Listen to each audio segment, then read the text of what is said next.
Olá! O programa Conversando Direito está de volta, hoje para discutir o atendimento pelo SUS às doenças raras.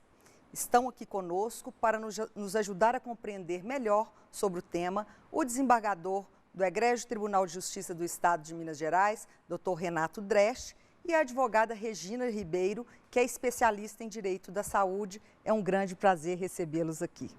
Prazer é nosso. Todo nosso. Há um estudo, desembargador Renato, que diz que 400 milhões de pessoas no mundo sofrem com doenças raras. E eu gostaria que o senhor nos explicasse como é que o SUS hoje faz o enfrentamento para cuidar dessas doenças raras. O fato é que o Brasil tem uma peculiaridade que a Constituição Federal nos assegura um acesso universal, igualitário e atendimento integral. De modo que o direito à saúde no Brasil realmente é integral, nós não podemos suprimir qualquer tipo de atendimento. Isso por ordenamento constitucional. Nós ainda precisamos ainda criar essa rede com funcionamento. Nós temos uma rede de atenção, mas essa rede apresenta muitas deficiências. Então, por isso que nós temos o problema da judicialização que ocorre, algumas deficiências que o SUS não consegue ainda enfrentar devidamente os problemas das doenças raras. São também chamadas catastróficas, que elas realmente têm um custo muito elevado. Entendi. Essa expressão, desembargador, judicialização da saúde, é muito utilizada, mas às vezes pouco compreendida. Eu queria que o senhor nos explicasse o que ela significa.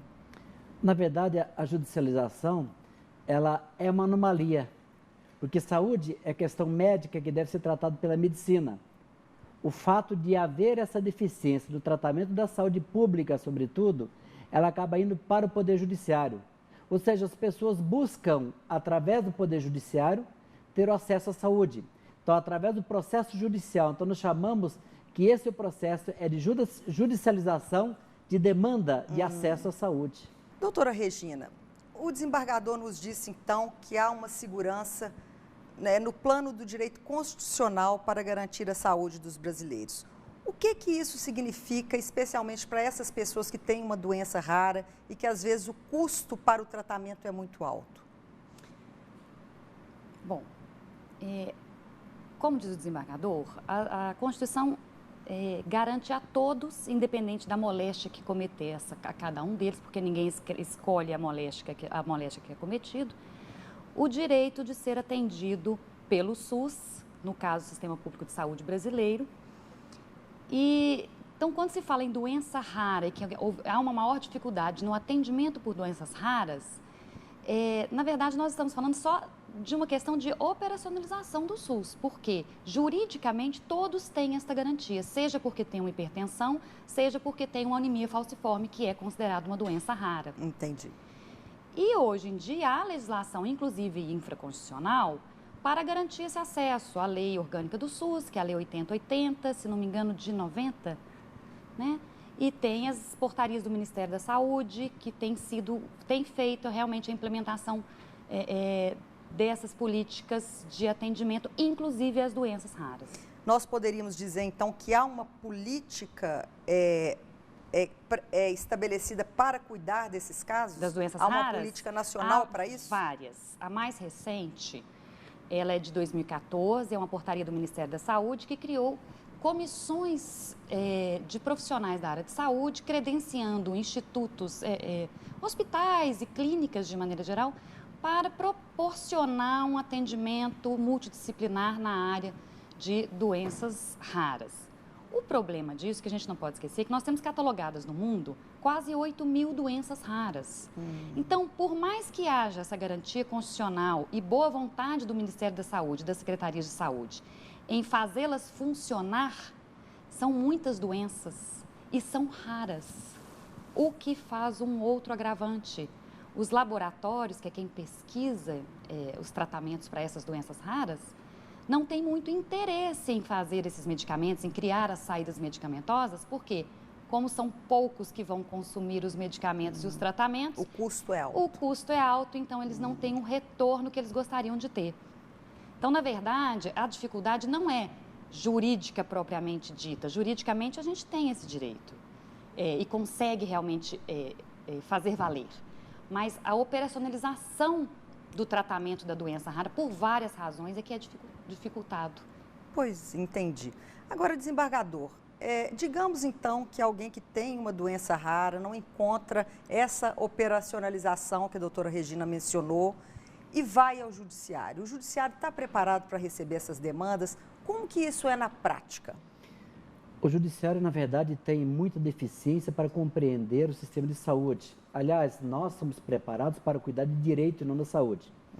Mas essa preocupação, ela ficou evidenciada a partir de 2009, quando o Supremo Tribunal Federal convocou a audiência pública, onde se discutiu por 6 dias as questões de saúde.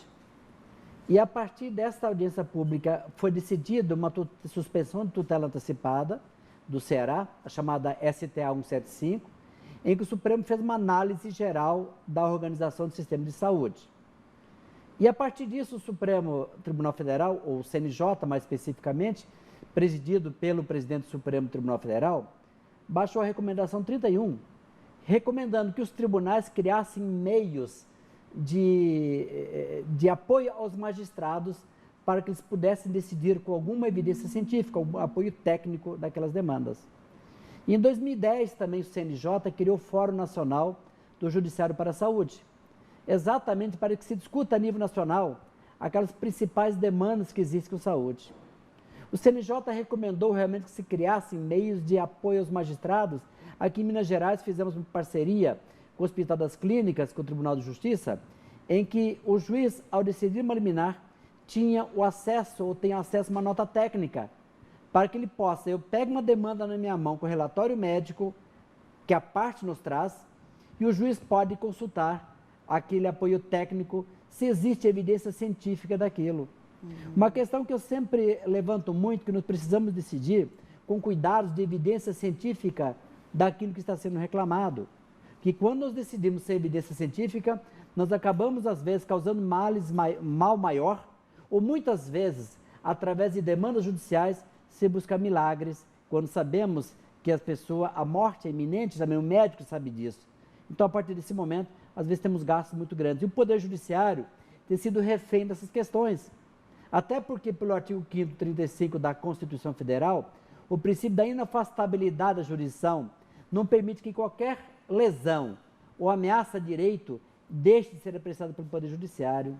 Então, no momento que se eu não tiver acesso a alguma demanda de saúde, eu busco o quê? O Poder Judiciário, em última instância. O problema é que, às vezes, essa busca não existe um esgotamento da via administrativa, se tentar o acesso, e se buscar o Poder Judiciário, ao invés de se esgotar as vias administrativas. Então, o Poder Judiciário acaba sendo excessivamente demandado. Nós estamos tentando nos aparelhar sempre mais para tentar meios realmente dar apoio aos magistrados, exatamente para suprir essa deficiência técnica que nós temos. Existe essa questão, como o senhor falou, do gasto muito grande.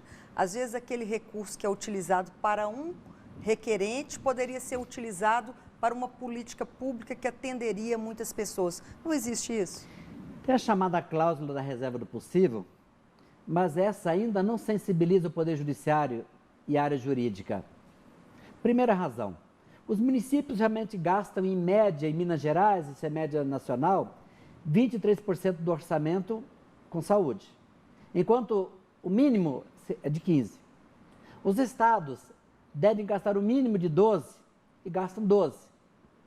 A União não tem ainda fixado um limite. A emenda constitucional 86 de 2015, recentemente aprovada, ela prevê um gasto de 13% da receita corrente líquida com saúde. A intenção era que tivéssemos 10% da receita, não da receita corrente líquida, que nós excluímos vários itens nessa receita corrente líquida. Então, a União gasta de menos com a saúde. O Estado gasta de menos com a saúde. Então, por conta disso, quando se invoca a chamada cláusula da reserva do possível, é que ainda não se gasta o necessário. Temos problemas sérios de gestão, mas o gasto ainda é de menos com saúde. O Estado deve gastar mais ainda para termos excelência com saúde. Temos que evoluir ainda bastante. Evoluir tanto no gasto como na gestão, que realmente tem muita deficiência. Entendi. Doutora Regina, o desembargador falou no exaurimento das instâncias administrativas. Como que seria isso? Bom, o 5º 35 da Constituição não nos obriga a chegar a um nível de recurso, por exemplo, da Secretaria de Saúde. Eu entro com um pedido de um medicamento específico para uma doença rara, por exemplo, e esse medicamento é negado. Em tese, eu deveria fazer um recurso para um órgão superior da Secretaria de Saúde, né? Em tese. Acontece que a Constituição não me exige isso. Mesmo que eu não faça esse recurso, pelo simples fato de eu ter uma prova ou de eu ter alguma forma de provar para o juiz que eu não vou ter acesso ao medicamento, seja porque ele não é contemplado pelas padronizações de medicamentos do SUS, seja porque ele está em falta, porque não conseguiu importar, enfim, eu já posso ter acesso ao judiciário. Eu não preciso, enfim, esgotar a via administrativa para ajuizar uma ação. Apesar de que, na prática, já cansei de ver processos em que os juízes me pedem necessariamente uma negativa. Negativa essa que não, às vezes não vem da Secretaria de Saúde. Então, eu já entro com a tese de quê? De que houve uma omissão administrativa. Entendi. Pelo menos eu tento provar que o medicamento ou que o tratamento foi solicitado. Não necessariamente nós vamos ter uma resposta da Secretaria de Saúde. Entendi. Bom, vamos continuar a falar sobre isso no próximo bloco. Fique conosco.